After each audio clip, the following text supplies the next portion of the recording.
Hi and Assalamualaikum warahmatullahi wabarakatuh to my lecturer, Ms. NURAMYSHA. We are from class TBA 2423E, Group 4.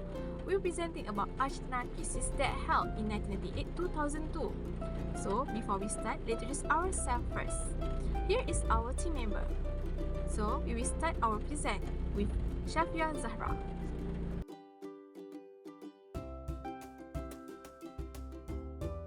Argentina is the 8th largest nation in the world. It covers an area that is bigger than both the state of Texas and Mexico combined. The country capital was Buenos Aires and Alberto Fernandez served as president. Compared to Mexico and other South American countries like Peru and Ecuador, Argentina has a smaller native population and a considerable number of individuals of European ancestry, up to 95% of the population, mostly from Germany, Italy, and Spain. Argentina is a republic that is federal, democratic, and representative. Despite the fact that agriculture and livestock production dominated the economy for the most of 19th and 20th century, Argentina's economy is now built primarily on the industrial and service sector. The nation's GDP surpassed US $450 billion, making it a target for some of the biggest investors in the globe. Food processing, drilling, chemical, medicine, the manufacture of automobile and auto parts, coke, nuclear fuel, and refined oil are some of Argentina's leading sectors in terms of gross output value. Argentina's economy is quite sectorally diverse, and its main industry, which make use of cutting-edge technology and is very productive, is well known on a worldwide basis. Hi, I'm NABILA to present the issue of Argentina economy. Argentina's economy faced Great Depression that began in late 1998 till 2002, when its real GDP decreased by 28%. GDP declined year by year, and the country went through a 3-year recession that ended up collapse.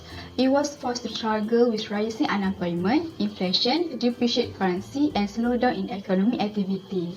This depression, which also caused Argentina's default on its debt, also destroyed the Argentina peso's long-term fixed exchange rate to the US dollar.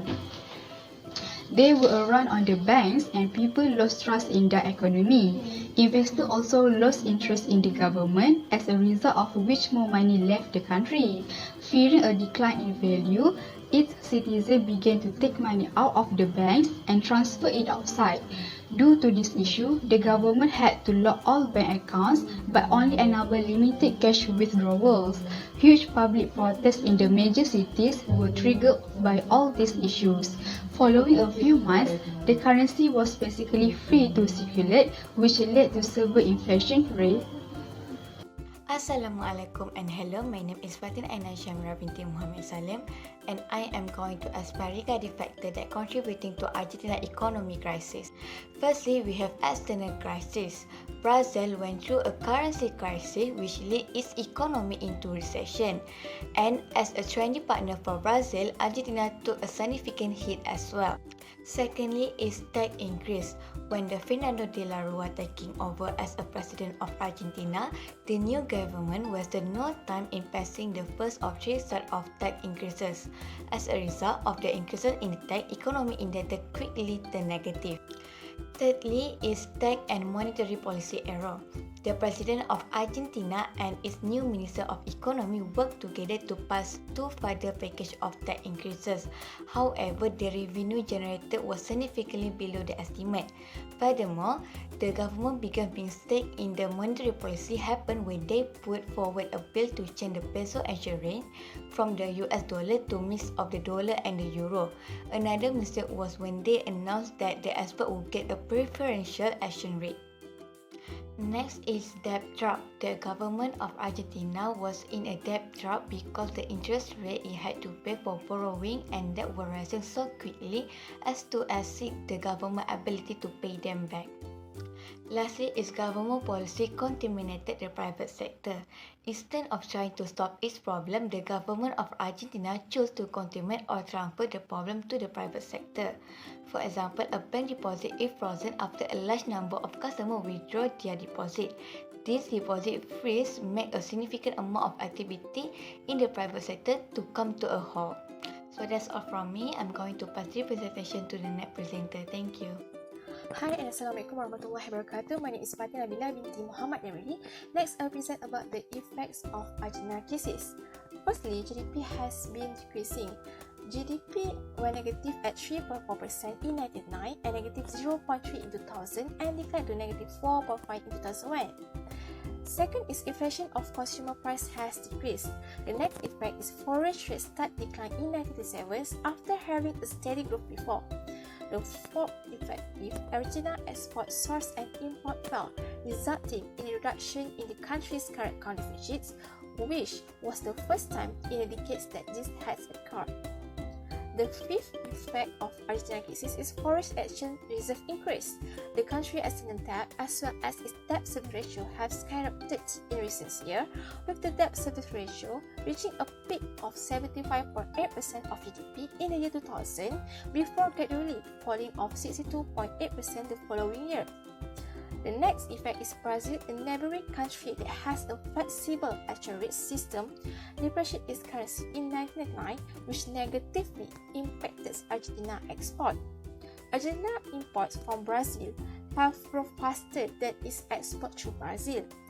The next effect is export were uncompetitive on the global. The peso was pitched to dollars and at overpriced in comparison to Argentina's regional neighbors. The next effect is the country was unable to generate enough foreign currency to cover the interest on its foreign debt due to the trade imbalance, which exported less than imported due to the exchange rate was set as an unfavorable level.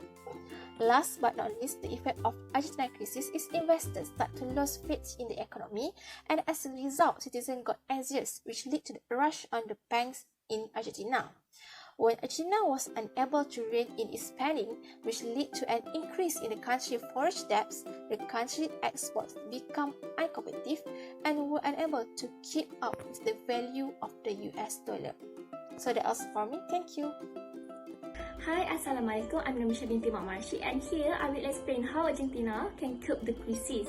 On May 23, 2003, Argentina's economic outlook started to improve as the country saw improvement in export and tourism and a stabilization in the currency rate. Argentina exports have become less expensive and more competitive in foreign market as a direct result of the devaluation of the peso. This resulted in an increase in domestic production and reduced import. Next, reviving the world economy. Argentina's effort in reviving the economy were aided by the global economic upturn around the period that fueled a bloom in oil, metals, and food helped Argentina's export. The image of Argentina improved in the international market and huge amount of investment started pouring into the economy. At that point, the amount of dollars coming into the country was so high that the government was forced to take action in order to prevent the peso from appreciating even further. Lastly, supportive government policies. The government encouraged the production of locally sourced goods and made credit for businesses more easily accessible. In addition to this, it resulted in an improvement in tax collection and investment in social welfare. The government controlled its expenditure in the other fields and set up the controls to avoid short-term speculative foreign investment from entering into the economy. Hi, Assalamualaikum. My name is IZZATI HAYANI binti ISKANDAR MIRZA, and I will present about conclusion. Argentina is a republic that representational, federal and democratic. However, this local people has its own laws, chosen its own areas of governance. The value of the currency decreased against the dollar due to an unstable economy went into recession for Brazil and Argentina. Continuing to lend money to Argentina would be a waste of resources in the long run. Then, if they are not going to change their plan, taking effective measures to stop the recession in their country can cause a crisis of confidence in monetary charges. In short, we should learn from the mistakes made by Argentina by implementing a good economic result in our country, by expanding investment in agricultural, water, energy sectors, can reduce the country's vulnerability to climate change and increase economic growth.